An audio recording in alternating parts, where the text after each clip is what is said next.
Are you planning an outdoor wedding but you're not quite sure where to start? Stay tuned because in today's video I'm going to be sharing some top tips on how to plan an outdoor wedding. Hi, I'm Ria, wedding designer and stylist, and I love helping couples like you have fun while you plan your wedding. So guys, in today's video, 5 top tips on planning an outdoor wedding. Let's get into it because I know you are going to love these tips today. So the first tip is to obviously consider your marquee options. So important to get this right because there's loads to choose from these days and they all offer different things, and obviously it depends on your guest numbers as well. So, and obviously the space you're going to put it in really matters. So this will help you determine what to choose. So basically you've got everything from traditional marquees to teepees to stretch tents and sail tents and even yurts. So there is so much choice out there to choose from. So thinking about what kind of vibe you want, it will definitely help with this because they do all offer different things and bring a different atmosphere.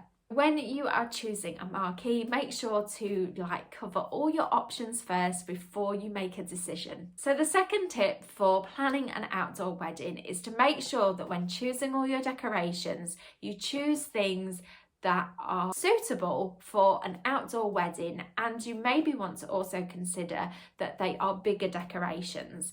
So basically anything that you are having outdoors needs to be quite weatherproof. So any decorations that you hire or buy need to sustain wind, and it needs to sustain rain as well, because here in the UK obviously the weather is not guaranteed to be sunny and still. You basically need to just always keep thinking when you're thinking of your decor, like say for instance you're thinking of having some bunting outside. Well, if it rains it's going to get soaking wet and it's probably not going to blow like you want it to. It's probably just going to dangle there and just look lifeless.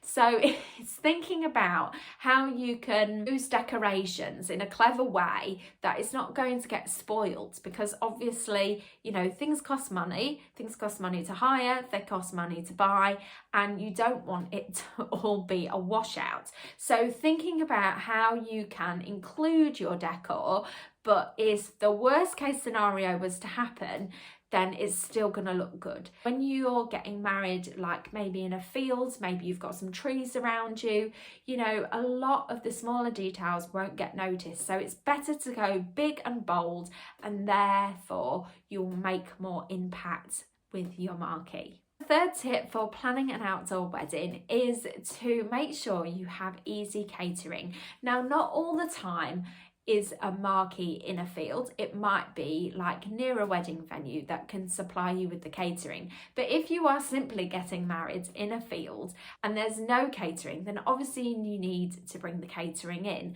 So some marquee companies actually offer like a catering tent so that your caterers can set up at the back of your marquee and everything could be in there ready for them. Caterers are set up for this kind of thing. They do it all the time. So you could actually do that. Or another option is to obviously bring in like a food truck and drinks trucks so that they can supply the food, and perhaps all you'll need extra is like a generator, depending on like how they are going to do things. This just makes it so much easier. So the fourth tip for planning an outdoor wedding is to make sure that you use the nature and your surroundings to your advantage. So obviously, depending on where you're getting married, maybe if you're getting married in a field, has it got like a high bank, or has it got like a row of trees that could actually help shelter and maybe give your marquee a little bit of shade? A lot of these marquees get very hot in the summer when you know, it is really warm. On the contrast, they can be really cold if you get bad weather.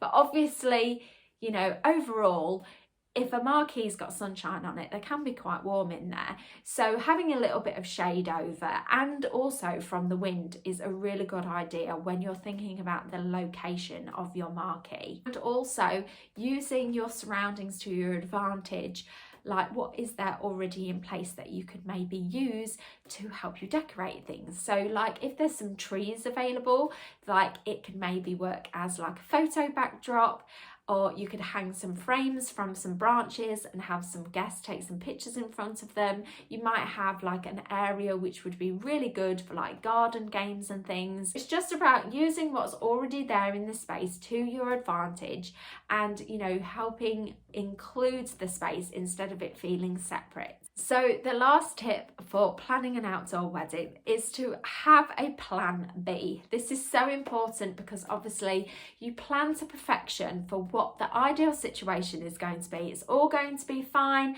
Nothing is going to be a challenge. But obviously if you do encounter rain and wind, then you need to have a backup plan. That's why it's important to kind of proof yourself as much as possible in the beginning with what the worst case scenario could be, and then you're a little bit more prepared. But make sure, you know, you have things like wellies and umbrellas and coats and blankets and all of those kind of things on standby, because if the worst case scenario was to happen, you don't want your wedding going to pot just because you didn't plan for the worst. Again, like with the decorations, you want to make sure that if you've got, say, any signage or stationery and it's maybe near the doorway, or you don't want it to blow away like once it's been put in place. You don't want a gust of wind to come and blow everything.